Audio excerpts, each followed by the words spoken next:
자, 오늘 우리가 볼 말씀은 사무엘하 19장 11절부터입니다. 15절까지죠. 15절까지 보겠습니다. 다윗 왕이 사돛과 아비아달 두 제사장에게 소식을 전하여 이르되 너희는 유다 장로들에게 말하여 이르기를 왕의 말씀이 온 이스라엘이 왕을 왕궁으로 도로 모셔오자 하는 말이 왕께 들렸거늘 너희는 어찌하여 왕을 궁으로 모시는 일에 나중이 되느냐. 너희는 내 형제요 내 고륙이거늘 너희는 어찌하여 왕을 도로 모셔오는 일에 나중이 되리요 하셨다 하고 너희는 또 아마사에게 이르기를 너는 내 고륙이 아니냐.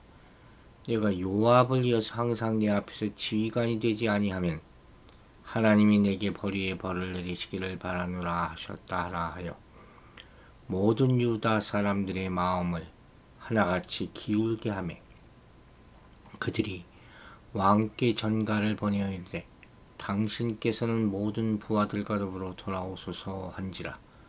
왕이 돌아와 요단의 이름에 유다 족속이 왕을 맞아 요단을 건너가게 하려고 길갈로 오니라. 아멘. 자,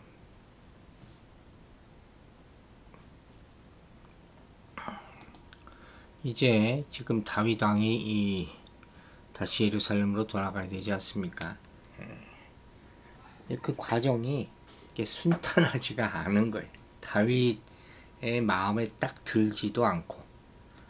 원래 전쟁이라는 게 그렇습니다.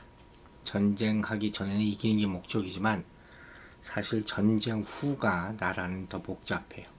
공과 과를 따지는 문제들이 있고 또 그때 진짜 토사구팽이라는 말 들어보셨죠? 정말 왕을 위한 사람이 팽당하기도 하고 쫓겨나기도 하고 하여튼 복잡한 정치가 이제부터 나오기 시작하는 거예요. 다윗의 이야기를 먼저 들어보세요. 11절에 다윗 왕이 사돛과 아비아달 두 제사장에게 소식을 전하여 이르되 너희는 유다 장로들에게 말하여 이르기를 왕의 말씀이 온 이스라엘이 왕을 왕궁으로 도로 모셔오자 하는 말이 왕께 들렸거늘 너희는 어찌하여 왕을 궁으로 모시는 일에 나중이 되느냐. 자, 이게 무슨 얘기냐면 다윗 왕이 지금 유다 지파와의 교수업을 위해서 당시 예루살렘에 남아있던 두 제사장 큰 역할을 했죠. 전쟁에서 이기게 이 예루살렘 성에서 아주 다윗을 위해서 반역을 하는 그런 행동을 하죠. 그러니까 이 사돛과 아비아달을 계속해서 그 안에서 교섭의 실무자로 임명하는 거예요. 그러니까 이렇게 교섭을 시도하기엔 동기는 뭐겠습니까? 바로 다른 이스라엘 지파 내에서 일어났던 다윗 왕의 복권 추진 움직임을 간파했기 때문이죠. 즉 만일 이스라엘 지파들만이 다윗 왕을 지지하는 가운데 그가 복권됐다면 다윗 왕과 유다 지파 사이는 소원한 관계에 놓이게 될 것이잖아요. 또 뿐만 아니라 유다 지파가 다윗 왕을 지지하지 않을 경우 다윗 왕을 복권시키겠다고 나온 나머지 이스라엘 지파들은 그들의 왕인 예루살렘이 아닌 다른 곳, 다시 말해서 자기들의 성읍으로 모셔야 하는 위험성까지 내포하고 있었던 거예요. 이 이상한 문제가 복잡해지는 거죠. 또 다윗 왕은 자기가 이스라엘 지파들에 의해서만 복권될 경우에는 자기의 통치력이 심히 약화될 것을 우려할 수 있었겠죠. 왜냐하면 다윗 왕은 유다 지파 출신 아닙니까? 근데 만일 타 지파에서 반란을 일으킬 경우에 그를 지지할 지파가 없잖아요.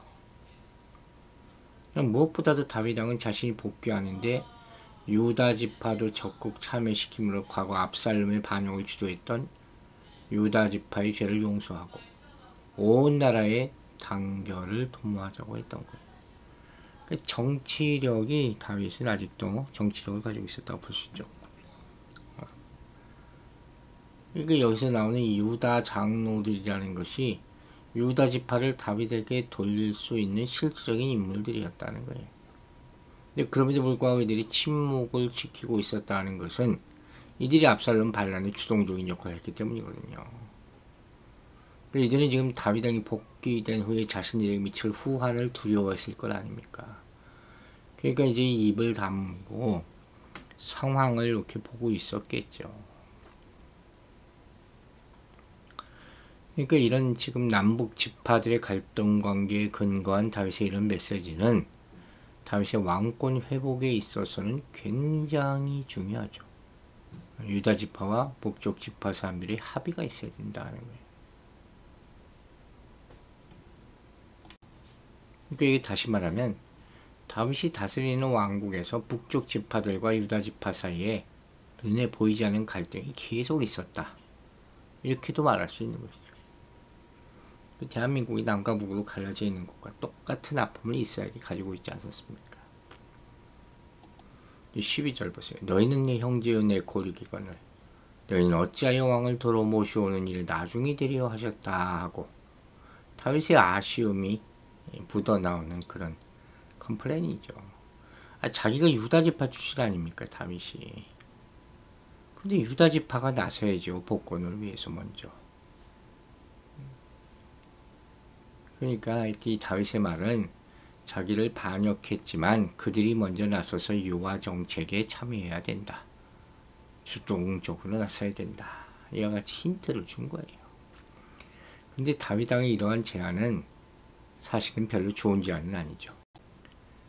다시 말해서 유다와 이스라엘을 분열시키는 점점 분열시키는 결과를 초래했기 때문에 즉 다윗 왕의 제안을 받아들인 유다 지파는 결국 다윗 왕의 복권에 이 앞장서게 되고 이에 대해서 나머지 이스라엘 지파들이 불평하게 되기 때문이죠.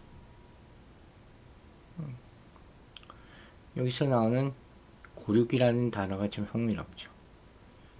뼈와 살이라는 뜻을 원어적인 의미를 가지고 있는 단어죠. 고륙. 피를 나눈 친척 또는 자기 신체의 일부를 할 정도로 가까운 인간관계를 맺고 있는 그런 사람들에게 사용되는 단어죠. 그러니까 어떤 일을 강하게 호소할 때 고륙, 친척 이런 얘기를 쓰지 않습니까?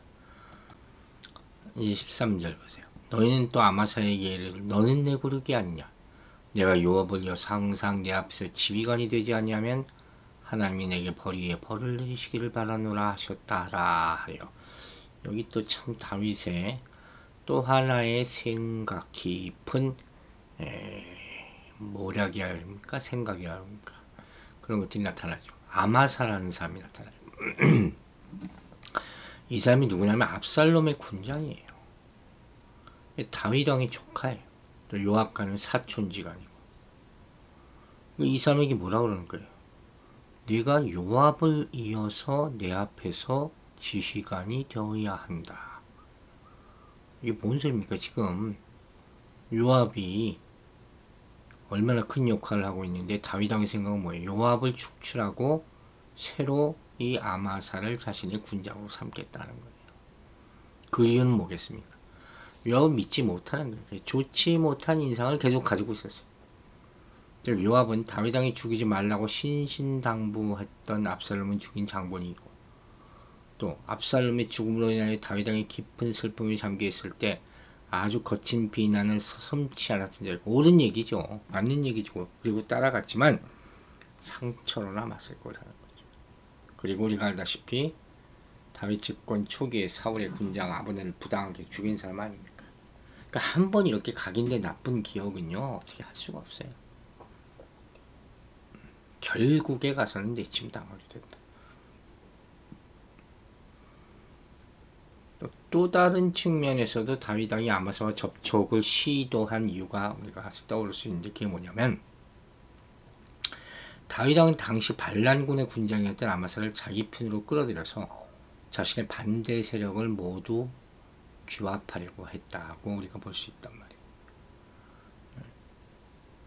그렇잖아요. 그쪽 지도자 하나만 내 편으로 만들어버리면 나머지는 다 따라오니까.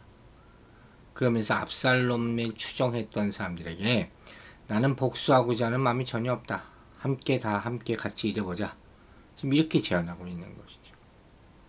그러나 이런 아마사를 득용하려는 정책은 사실 좋은 정책이라고 할 수는 없겠죠. 물론 화합이라는 대전제 아래서 관용을 하려는 정책이었겠지만 이런 정책이 결국은 재난의 불씨를 만들게 된다. 이 10장에 가면 그 내용이 나와요. 특히 자신의 아들 압살롬을 살해한 요압에 대한 개인적인 원한이 있었다 하더라도 요압은 반란군 진압의 공헌자 아닙니까? 근데 이 토사구팽 제가 얘기했잖아요. 그런 요압을 이제 전쟁 끝났다고 버려? 그리고 반역의 최일선에 섰던 자를 군대의 통솔자로 삼아? 이 다윗이 크게 실수한 거라고 할 수 있죠. 그러니까 이때 다윗은 공의로운 통치 원리보다 인간의 이해관계를 우선순위에 뒀다고 볼 수밖에 없는 거예요. 이처럼 우리가 인간을 지나치게 의식하다 보면 하나님의 뜻을 망각하거나 실수를 범할 수 있다는 거예요. 누구도 마찬가지. 결국 이러한 다윗의 처사에 앙심을 품은 요압이 아마사를 살해하게 돼요. 20장에 가면. 이런 것으로 볼 때 이 다윗의 처사는 시기적으로나 정치적으로 결코 현명한 일이 아니었다고 판단할 수 있는 것이죠. 이런 말까지 하잖아요.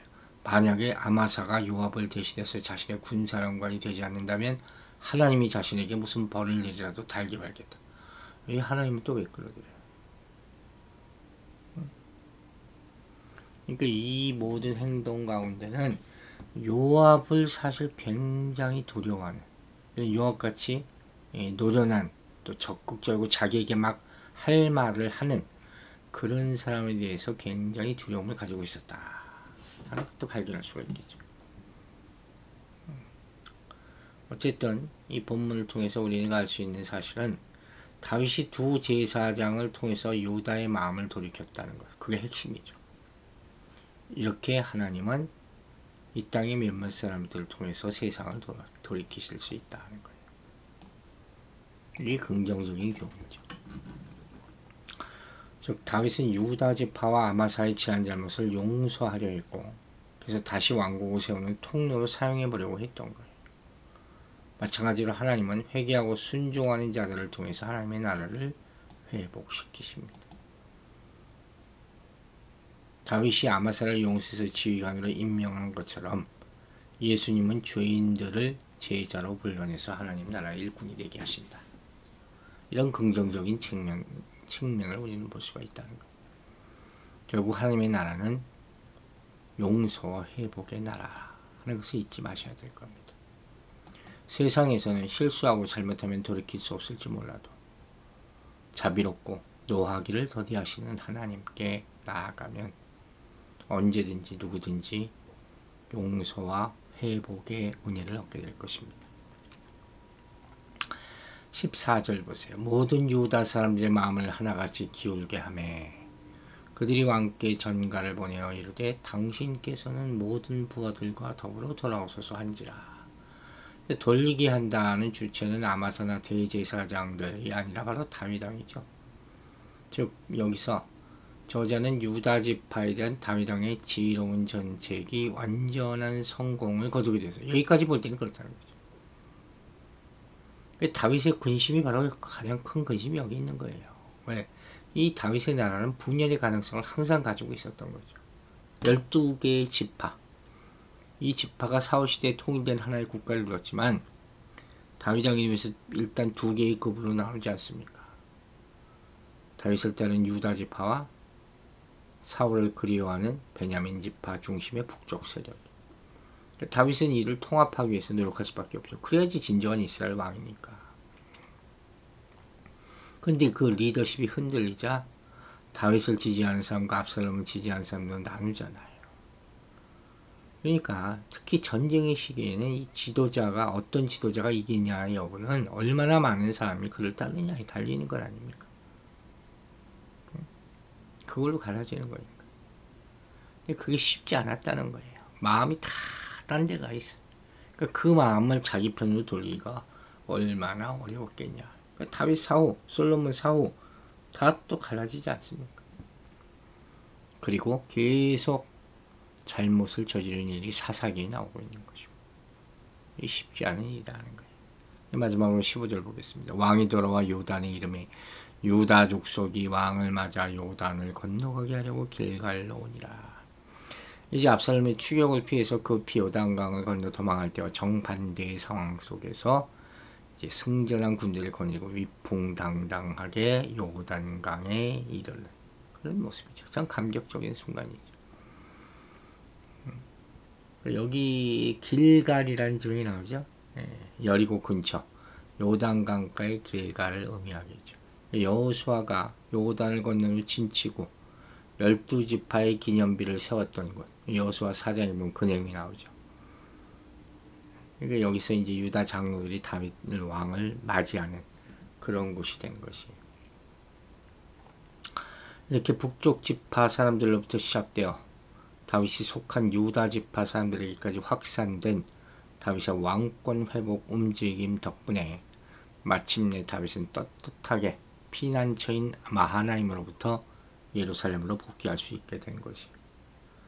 자, 유다 사람들까지 마음을 돌이켜서 한 마음으로 다윗을 왕으로 맞아들인 것처럼 이 세상, 이 하나님께 반역한 이 세상은 이제 뒤에서 돌이켜서 예수님을 왕으로 맞아들여야 한다는 것이에요. 이런 변화와 회심이 성령의 역사라는 것이죠. 우리도 이 성령에 의지하여 복음을 전해서 하나님으로부터 떠난 이 세상을 다시 회개케 하서 구원받는 그런 사람들로 만드는 것이 우리 의무임을 한시도 잊지 말아야 할 것입니다. 기도하겠습니다. 아버지, 오늘 본문은 다윗의 예루살렘 성으로 돌아가는 모습을 보여줍니다. 이 돌아가는 모습이 하나님을 배신한 구원의 길에서 멀어져 있는 사람들이 다시 하나님의 복음의 말씀을 듣고 하나님께로 돌아가는 그런 모습처럼 나타나게 도와주시옵소서. 우리가 그 역할을 감당하게 하여 주시고 우리가 제사장들의 역할을 감당하게 해 주심이 바로 만인 제사장이라 불리우게 부끄럽지 않는 모습이 되게 하여 주시옵소서.